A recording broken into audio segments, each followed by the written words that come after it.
गणुल्या, याही वर्षी तू जल्लोषातच आलास रे. तू आलास ना, डोळ्यात पाणी आणि अंगावर शहारे असतात. जात पात धर्म सगळे विसरून लहान मोठे सगळे एकत्र येतात आणि तुला थाटामाटात आणतात बरं का. सगळ्यांना तुझी हाव असते की गणुल्या कधी येतो, पण तू आलास ना, तू येण्याची तयारी महिनाभर अगोदर चालू असते. बघ, मुलं मुली एकत्र येऊन तुझा सण साजरा करतात. तू आहेस विघ्नहर्ता बाप्पा. कोणाला आवडत नाही तू. कोणत्याच जाती धर्मामध्ये तुझा विरोध नसतो. तू सगळ्यांनाच हवाहवासा वाटत असतो. गणुल्या, एकच मागणं आहे रे तुझ्याकडे. कोणत्याच आईवडिलांना अनाथाश्रमामध्ये ठेवू नकोस. सगळे भाऊ बहीण एकत्र राहू दे. कोणामध्येच विरोध नसू दे.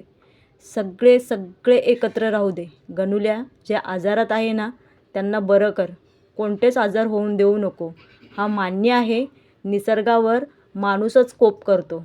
त्याच्यामुळे माणसांवर जो कोप होतो ना, तो निसर्गाचा असतो. सगळं मान्य आहे गणुल्या, पण ह्यावेळेस मनुष्याला माफ कर आणि सगळं दुःख त्यांचं तुझ्या संगती घेऊन जा. बस एवढंच बाप्पा तुझ्याकडून मागणं आहे. सगळ्यांना सुखात ठेव आणि दरवर्षी जसं आम्ही तुला थाटामाटात आणतो ना, तसं दरवर्षी घेऊन येऊ. तुझे लाड करू. 10 दिवस तुला हवंय तो निवद दाखवू. कारण तुला जो निवद भेटतो ना, तो आमच्यासाठी असतो.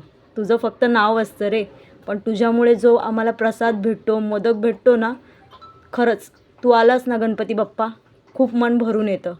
काय तुझ्यासाठी बोलावं हे कळत नाही.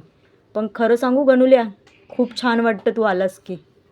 गणुल्या, तुला माहिती आहे आता स्त्रियांवर खूप अत्याचार होतोय. तो थांबव आणि सगळ्यांना चांगली बुद्धी दे. तुला माहिती आहे बेरोजगार पण खूप फिरतात आहे. त्यांना चांगल्या कामाला लाव, धंद्याला लाव. मुले वाईट वळणाला जाणार नाही.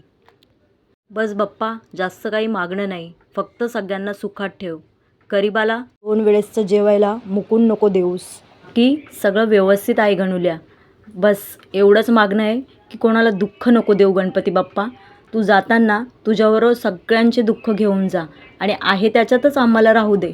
ते पण खूप आहे, पण फक्त कोणाच्या वाटेला दुःख नको येऊन देऊ गणपती बाप्पा. तुझं दरवर्षी आम्ही तुला वाजवत गाजवतच आणू. तू आलास ना की तुला माहीत नाही, तो आनंद खूप मोठा असतो. असे स्वागत तुझे आम्ही दरवर्षी करू. गणपती बाप्पा मोरया.